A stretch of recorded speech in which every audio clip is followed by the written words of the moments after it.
السلام علیکم، کیسے ہیں آپ سب؟ امید ہے آپ سب ٹھیک ہوں گے۔ الحمدللہ ہم بھی ٹھیک ہیں۔ تو آج ہم جا رہے ہیں بچوں کے اسکول میں پیرنٹس میٹنگ تھی، تو وہاں جانا ضروری ہے، چائے پی لیتے ہیں تو پھر چلتے نکلتے اسکول کے لیے۔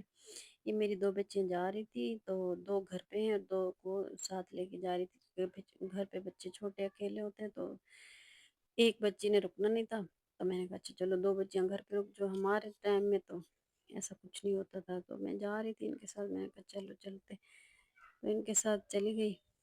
وہ کے آ گئے، پھر آ کے صفائی وغیرہ کرنے لگے۔ صفائی بھی تو کرنی ہے نا گھر کی۔ تو ہمارے ٹائم میں ایسا کچھ نہیں ہوتا تھا، جب ہم اسکول جاتے تھے نہ کوئی ایڈمیشن کرانے میں مسئلہ ہوتا تھا، نہ ہی کوئی ایسے ایونٹ ہوتے تھے اب تو ہر دوسرے دن کوئی نہ کوئی فنکشن ہے، ہر دوسرے دن کوئی نہ کوئی فنکشن ہے اسکولوں میں۔ تو ہمارے دور میں جب میں پڑھنے گئی تھی، تو ہمارا محلے میں نا، جب میں نے شروع کیا تھا پڑھنا، تو ہمارے محلے میں بستی تھی، گاؤں میں رہتے تھے۔ وہاں پہ میں پہلی لڑکی تھی جو اسکول گئی تھی۔ میری چاچی مجھے بولا تھا کہ بیٹا اسکول پڑھو گی؟ میں نے کہا ہاں۔ وہاں اسکول پڑھنا بہت بری بات ہوتی تھی اور بہت غلط سمجھا جاتا تھا۔ تو میری چاچی جو تھی، جس نے مجھے پالا تھا، کیونکہ میرے ماں باپ تو تھے نہیں، باپ تھا وہ تو اتنا نہیں وہ کرتا تھا، بس جب بھی امی کا انتقال ہوا تو میری جو چاچی تھی انہوں نے مجھے پالا۔ چاچا چاچی نے، ان کی اولاد نہیں تھی، تو بس ان کے ساتھ ہی رہی۔ ابو اتنے نہیں لفٹ کراتے تھے، وہ اپنے کام میں مصروف، ان کو پتہ تھا کہ یہ ان کے ساتھ ہی خوش ہے۔ تو میری چاچی نے بولا بیٹا پڑھو گی؟ میں نے کہا ہاں چاچی کیوں نہیں، بڑی اماں میں ان کو بلاتی تھی۔ میں نے کہا ہاں میں کیوں نہیں پڑھوں گی۔ پھر وہ اور میری ایک دوست ہے، ان کی امی، ان دونوں میں مشورہ کیا کہ ہم ان بچیوں کو نا پڑھاتے ہیں۔ تو یہ مجھے میری دوست کی امی اور میری جو چاچی تھی بڑی اماں، وہ مجھے لے کے گئے اسکول۔ وہاں جا کے بٹھایا، ٹیچر نے بولا ہاں بیٹا جو بیٹھ جو، بس نہ ہمارے پاس کاپی تھی نہ پینسل تھی، بس ایویں ہی گئے تھے۔ وہاں جا کے بیٹھ گئے، تو انہوں نے بولا ٹھیک ہے دوسرے دن آپ یہ چیزیں لے کے آنا، پینسل ہو گئی، کاپی ہو گئی، اریزر ہو گیا، بس دو چار چیزیں تھیں، وہ لے کے ہم پہنچ گئے اسکول۔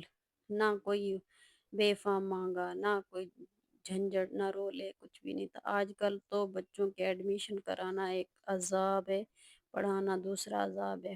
کبھی کیا ایونٹ ہے، کبھی کیا ایونٹ ہے، کبھی کیا پروگرام بنائے ہوئے ہیں، کبھی کیا۔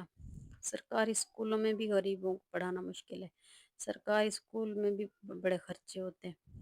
پہلے کاپیاں ہوتی تھی سمپل، کاپی لو جو پڑھا لو، اب تو کاپیاں لو، اس پہ کور چڑھاؤ، اور ہر کاپی پہ الگ الگ کور چڑھاؤ، پھر اس کے اوپر پلاسٹک کور چڑھاؤ، اور اس کے اوپر یہ کرو وہ کرو۔ غریبوں کی تو مت بچ گئی۔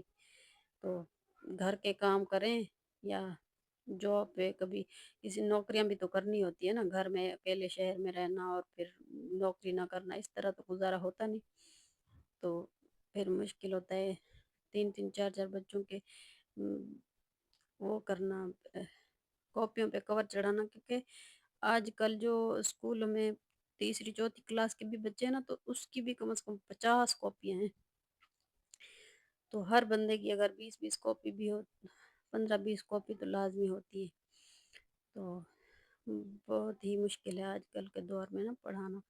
تو ہمارا ایسا نہیں تھا، پھر میرے محلے میں نا سب میرے دشمن بن گئے کہ یہ اسکول پڑھ رہی ہے، یہ تو بہت گندا کام کر رہی ہے، یہ تو غلط کر رہی ہے۔ پھر میرے ابو امی کو، چاچا چاچی کو منع کیا، وہ نہیں رکے۔ ان کو تو خیر اتنا بولتے بھی نہیں تھے، مجھے ہی راستے میں آ کے روکنا کہ اب اسکول نہیں جاؤ، اسکول نہیں پڑھو، غلط کر رہی ہو، ہمارے بچے بھی غلط راستے پہ، ہماری بچیاں بھی لگ جائیں گی، تم اسکول چھوڑ دو۔